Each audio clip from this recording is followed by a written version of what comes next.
আমাদের আজকের খবর যেটা আমরা যদি সংক্ষেপে বলি যে আমাদের স্বস্তির খবর যেটা আমাদের কোনো পেশেন্ট আমরা আর হারাই নাই। আমাদের যে পরিসংখ্যান ছিল প্রায় সেরকমই আমাদের পরিসংখ্যানটা আছে। এর মধ্যে গতকালকার যেটা আমি একটু রিপিট করি সেটা আমাদের টোটাল রোগী 33 জন। 33 জনের মধ্যে আমাদের চাইল্ড 27 জন, চিলড্রেন আমরা 27 জন বলছি, অ্যাডাল্ট আছে 6 জন। ডিসচার্জ আমরা গতকালকের মতোই 4 জনই আছে। আমরা আরও কিছু রোগী আমাদের রেডি হয়ে যাচ্ছে, অবস্থান অনেক উন্নতির দিকে। হয়তো আমরা 2-1 দিন পরে যে কোনো দিনই হয়তো দিতে পারি। আমাদের আইসিইউতে 3 জন আছে এবং একজনই শুধু ভেন্টিলেটরে, গতকাল যেটা ছিল একই। আমাদের মেল এইচডিউতে 2 জন রোগী আছে, ফিমেল এইচডিউতে আমাদের 5 জন রোগী আছে। আর পোস্ট অপারেটিভ ওয়ার্ডে আমাদের 4 জন রোগী এবং কেবিনে 19 জন।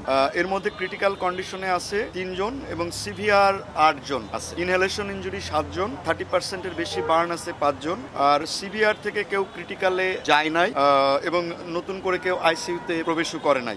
আমাদের আইসিইউ থেকে আবার কোনো ডাউন স্টেজিং এ যায় নাই, অর্থাৎ সিভিয়ারে যায় নাই। তবে একজন পেশেন্ট আমাদের সিভিয়ার ক্যাটাগরি থেকে ইন্টারমিডিয়েট ক্যাটাগরিতে গেছে, যে কারণে গতকাল 9 জন সিভিয়ার ছিল, আজকে সেটা 8 জন। অর্থাৎ আমাদের আজকের খবর যেটা আমরা যদি সংক্ষেপে বলি যে আমাদের স্বস্তির খবর যেটা আমাদের কোনো পেশেন্ট আমরা আর হারাই নাই। আর একই সঙ্গে আমাদের একজন রোগী একটু উন্নতির দিকে, সিভিয়ার ক্যাটাগরি থেকে ইন্টারমিডিয়েট। তবে আমি আগেও যেভাবে আপনাদের বলেছি যে ক্রিটিক্যাল থেকে সিভিয়ার, সিভিয়ার থেকে ইন্টারমিডিয়েট, আবার উল্টা দিকেও আসলে যে কোনো সময় ঘটতে পারে। আমরা আপনাদেরকে যা যা ঘটছে প্রতিদিন আমরা একেবারে সঠিক তথ্য দেবার জন্য এই কথাগুলো বলছি। আপনাদের ব্যাখ্যাতে আপনারা যখন সংবাদ প্রকাশ করেন তখন এই বিষয়গুলো উল্লেখ করবেন, এই জন্যই যে হয়তো অনেকেই প্রশ্ন করবেন যে আজকে তো ইন্টারমিডিয়েট ক্যাটাগরিতে গেল, এই রোগী যদি আবার কালকে সিভিয়ার ক্যাটাগরিতে কেমনে হলো।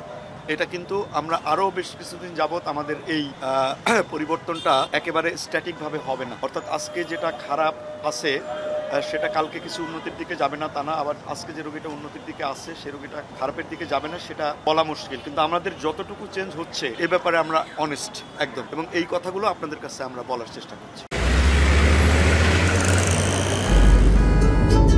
সুজন, চল তো বাড়ির কাজটা দেখে আসি। বাড়ির কাজ তো প্রায় শেষ, আগামী মাসেই উঠতে পারবো।